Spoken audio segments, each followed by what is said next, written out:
My name is Mara Linton, and at 72, I thought I had grown immune to surprise. Years teach you that silence can hold as much weight as words. That pain, when it returns, does so softly, like the tide creeping over old footprints. It was 1 a.m. when my phone lit up across the nightstand. The room was quiet, except for the slow hum of the ceiling fan.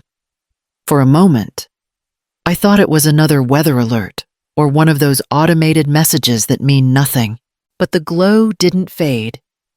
I reached for my glasses, squinted, and saw the name that could still stop my breath, Isla. The message was short, almost neat in its cruelty. Don't come to the wedding. My mother-in-law decides now. The words looked polite enough, but I felt the air shift around me, heavy and unreal. I read it twice. Then again, waiting for the letters to rearrange into something sensible. They didn't. For weeks, I'd been planning what to wear, something soft blue, like the hydrangeas that used to bloom outside our old porch. I'd imagined sitting quietly at the back, proud but unobtrusive. After all, it wasn't my day. It was hers. I had already given my part a full clearing of her student loans, the kind that took most of my savings, and the little house by the lake that Arthur and I once called our escape. I had signed the sale papers myself, in neat, confident strokes, believing it was love put into action. I wanted her to start her marriage free, unburdened. Now she was free, I supposed. Free enough to cut me out. The clock on the wall ticked louder than usual. I felt my pulse match its rhythm. My thumb hovered over the screen. Anger, disbelief, shame, they rose, tangled, and fell away before finding a voice. I typed a single word. Noted. I turned the phone face down, its light still pressing faint shapes against the table. Then I sat there, in the dark, waiting for the quiet to settle. Outside, the first hint of dawn brushed against the window, pale and unfeeling. I watched it fill the room, steady and slow, and realized I wasn't angry. Not yet. Just awake in a way I hadn't been for years. By morning, I knew exactly which drawer held the papers I needed to open next. 6 months before that night, the air in Charleston still carried the warmth of early summer. I remember sitting across from the notary as he slid the papers toward me, his pen balanced between 2 fingers. "Are you sure you want to sell?" he asked. "It's a lovely little place, prime spot by the water." I smiled, though it felt brittle. My husband and I used to fish there, but my daughter needs a clean start, I'm sure. The man nodded, stamped the page, and the cottage by Lake Marion, the last thing Arthur left me, became someone else's escape. The check was enough to clear Isla's entire student debt, with a few thousand to spare. I remember holding it like something fragile, not quite real. That evening, I called Isla. "It's done," I told her. "You can pay everything off this week." Her voice burst through the phone, bright and relieved. "Oh, Mom, that's incredible. You have no idea how much this means to us. Vivian says..." She stopped herself. "We'll finally be able to breathe." Vivian says what I asked lightly. Just that you're generous, and that it's rare, these days, for parents to still sacrifice like this. I laughed softly. "It's not a sacrifice, it's a mother's duty." After we hung up, I sat in the quiet kitchen, tracing the pattern on the check with my thumb. Duty. That word had always felt sturdy, like something I could lean on. The next morning, my friend Eleanor stopped by for coffee. She saw the empty picture frame on the counter, the one that used to hold a photo of Arthur at the cottage. "You really sold it?" she asked. "Mara, that place was your heart." I poured her a cup, careful not to spill. He'd have wanted me to help her. Eleanor sighed. "Helping isn't the same as handing over everything." I smiled the way you do when you know the truth but aren't ready to say it aloud. "It's fine. She'll understand someday. Later that week, I met Vivian Caldwell for the first time. She was elegant in that effortless way money teaches. She thanked me for ensuring the young couple's financial stability, as though I were their accountant, not her future daughter's mother. I told her it was nothing, but as she smiled, her eyes lingered just long enough to remind me it had cost me everything. The first dinner with the Caldwells was meant to be intimate. That was the word Vivian used in her invitation, typed neatly on a cream card. Not texted, not called. Even before I arrived, I knew it was an audition. Isla greeted me at the door, her hair pinned up the way Vivian liked. "Mom, you look nice," she said quickly. As if complimenting me could soften the edges of the evening. Inside, the dining room gleamed with polished glass and low light. Vivian sat at the head of the table, perfectly still, her husband halfway hidden behind a wine bottle. "Mara," she said, drawing out the vowels, "we're so glad you could join us. It's lovely to finally put a face to all that generosity. Thank you for having me," I said, "and for making Isla feel so welcome." Vivian smiled, the kind that looked expensive. "Well, family is about contribution, isn't it? Everyone bringing what they can." Her husband murmured something about the wine being French, but she spoke right over him. "Tell me, Mara, you taught at one of the public schools, didn't you?" I nodded. 32 years, English and civics." "How admirable," she said, her tone making it sound like charity work. "It must take such patience to manage that kind of environment." Isla laughed softly. "Mom's great with people." Vivian dabbed her napkin. "Of course she is. It's such a blessing she could support you through college. Student debt is dreadful, isn't it?" I felt Isla shift beside me. "We're grateful," she said, her voice quick. Vivian tilted her head toward me. "Truly, you've done so much. Though I always say, independence builds character. Don't you agree I met her eyes?" "I do. That's why I made sure Isla could start her life free of old burdens." Her smile didn't falter, but her grip on the fork tightened just slightly. How wise! The conversation moved to wedding venues, guest lists, the orchestra. Each topic passed like a small test. I nodded, added pleasantries, and watched my daughter play diplomat between us. Careful, polished, shrinking a little more each time. By dessert, Vivian was already outlining table placements and the look of the family front row. Isla kept her eyes on her plate. I sipped my coffee, tasted metal beneath the sugar, and understood something quietly final. I had been invited to dinner, not as family, but as inventory. The kitchen was quiet, except for the hum of the old refrigerator. The morning light cut across the counter where my laptop sat open, numbers glowing against the white screen. I had checked the total twice, $74,000. The exact amount needed to close Isla's student loan balance. The cursor blinked beside the words, "Confirm transfer." I whispered it out loud, as if saying it could steady my hand. A wedding gift. Clean slate. When Arthur was alive, we used to talk about freedom as something earned, not given. But he wasn't here anymore, and I had started to believe freedom was something a mother could buy for her child. I typed the numbers again, slower this time, and clicked Submit. The confirmation notice appeared in a polite shade of green. I stared at it, waiting for the relief I'd imagined. None came. The phone buzzed a few minutes later. "Isla, thanks." "Mom, Vivian says it helps a lot." I read it twice. Vivian says. The words sat in my throat like a pebble. I typed back, "Glad to help. Don't stress too much before the wedding." Then I set the phone face down and poured myself a glass of water. My hand trembled, and I wasn't sure if it was from age or something heavier.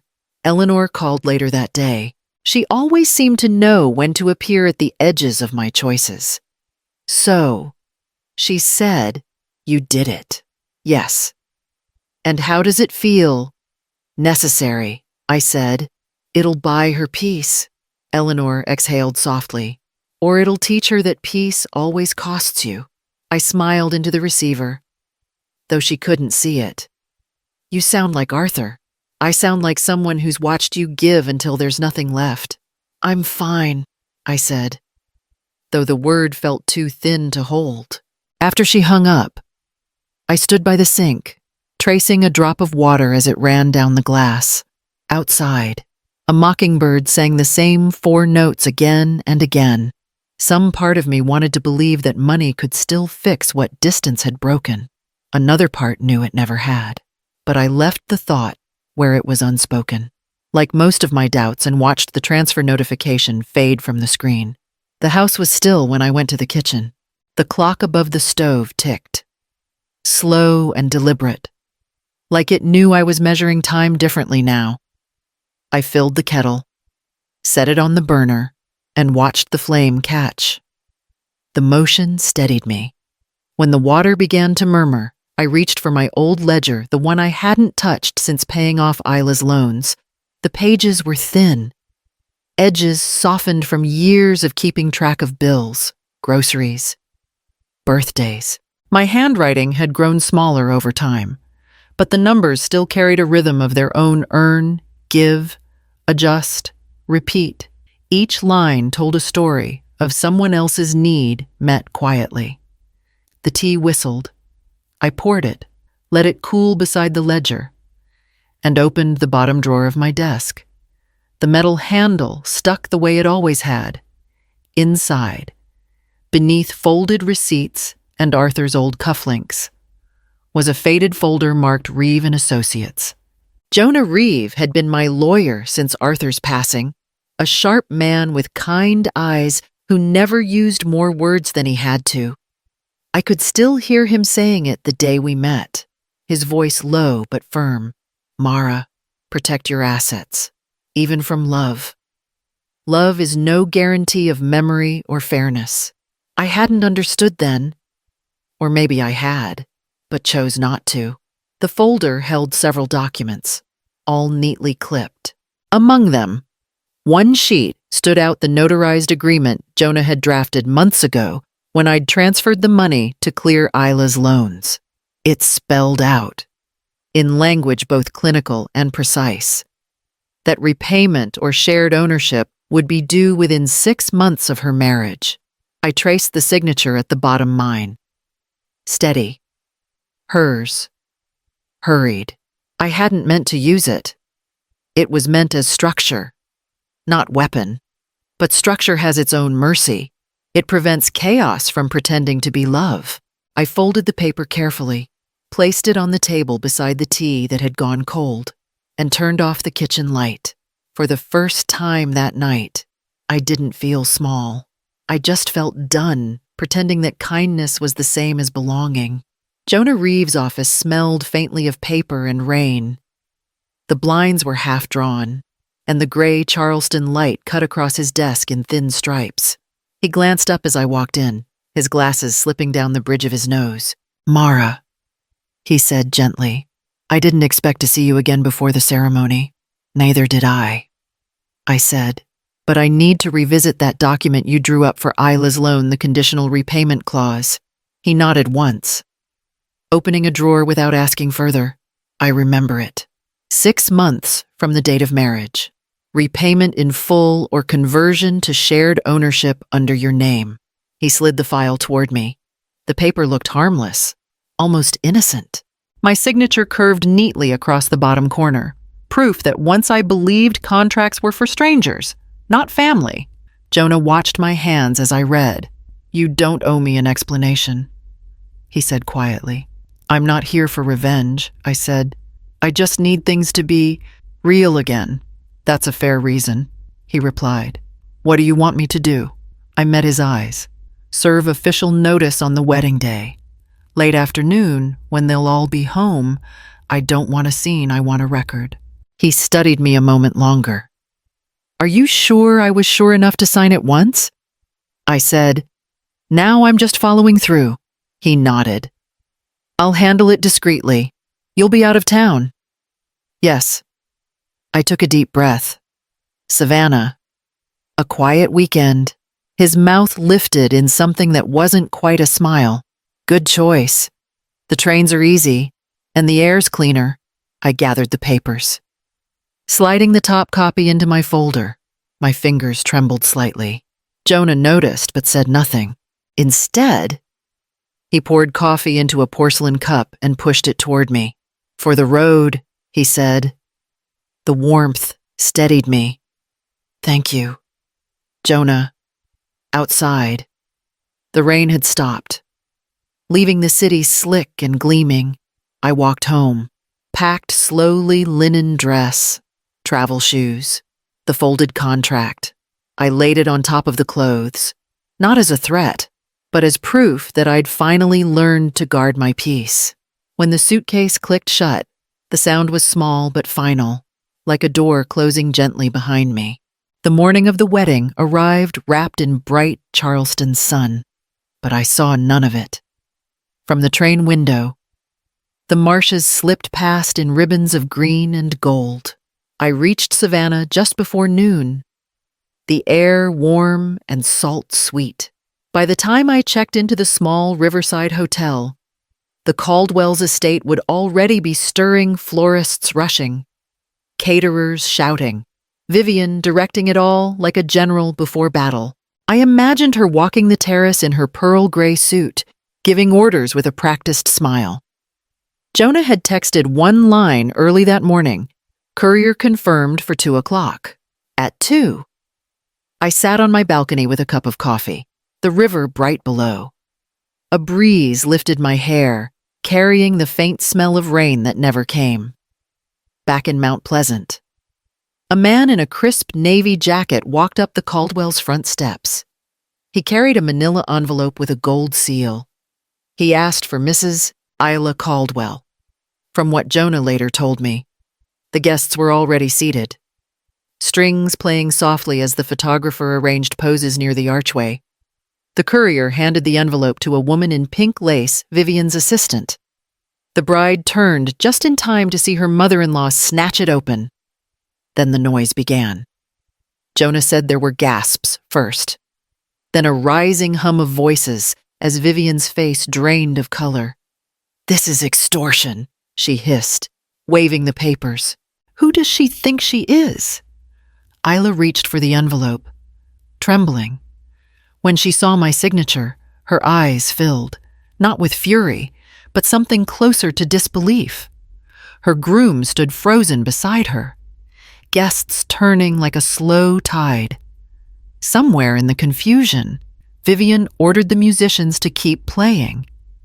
They did for a minute until the first tear in Isla's mascara stained the white lace at her wrist. In Savannah, I stirred cream into my coffee and watched the swirl settle into calm. The sound of distant gulls carried through the open balcony door. I didn't smile. Relief isn't joy, it's quiet. I let the moment sit untouched, the warmth of the cup grounding me. For the first time in years, I wasn't the one scrambling to make peace. The truth had arrived exactly when it was meant to, and I didn't need to be there to watch it land. I heard the car before I saw it, tires crunching the gravel, an engine that didn't fully stop before the door slammed. When I stepped onto the porch, Isla was already halfway up the steps. Her hair hung loose, her face blotched with makeup that hadn't survived the night. "You ruined everything," she said, voice breaking. "Do you have any idea what you did?" I didn't answer right away. I poured the rest of my coffee into the small fern by the door and set the cup aside. "You came here early," I said softly. She laughed, a sharp, empty sound. "I had to. Everyone's talking. Vivian says you planned it to humiliate us. I planned it." I said, "So you'd stop pretending money erases memory." Her eyes flashed. "You made me look like a liar in front of everyone." I shook my head. "You didn't need my help for that." Isla took a step closer, her hands trembling. "You could have called me first. I tried calling you for years." "Isla," I said, You just stopped answering after the checks cleared. For a long moment, neither of us spoke. The only sound was the wind pushing through the azaleas, carrying the faint smell of salt from the river. She finally whispered, "You didn't have to do it that way." "No," I said, "but it was the only way you'd listen." Her shoulders dropped, the fight draining out. She looked older, smaller. "Mom," I met her eyes, steady and tired. "I didn't ruin anything. I stopped paying for your forgetting." The words hung there, soft but final. Isla pressed her lips together, then nodded once barely, and turned back toward the car. When the sound of the engine faded, I stayed on the porch, the morning light catching in the mug's faint ring on the railing. It felt like something breaking and something beginning.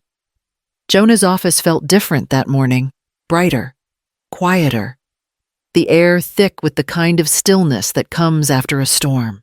Isla sat across from me, her hands clasped so tightly her knuckles were white. Jonah arranged the papers in a neat stack, the steady rhythm of his work filling the space between us. "I appreciate you both coming," he said, looking first at her, then at me.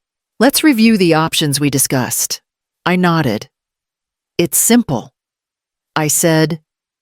Option 1, structured repayment over 5 years. Option 2, shared ownership of my house in exchange for caregiving and upkeep. Either way, it's written, fair, and witnessed. Isla's voice cracked. "Mom, I don't have anything left from the wedding. Vivian, she stopped herself, swallowing the rest. I leaned forward. "Vivian's not here." "Isla, you are?" She looked down at her lap. "She hasn't spoken to me since that day. Said I embarrassed her. Said you made her a fool. People like Vivian can only be embarrassed by their own reflection," Jonah said softly, not looking up from the papers. Isla let out a shaky breath. "I don't want to be this person anymore," she said. "The one who hides behind someone else's money." For a long moment, the room held nothing but the faint hum of the ceiling fan. I reached for the pen on the table and slid it toward her.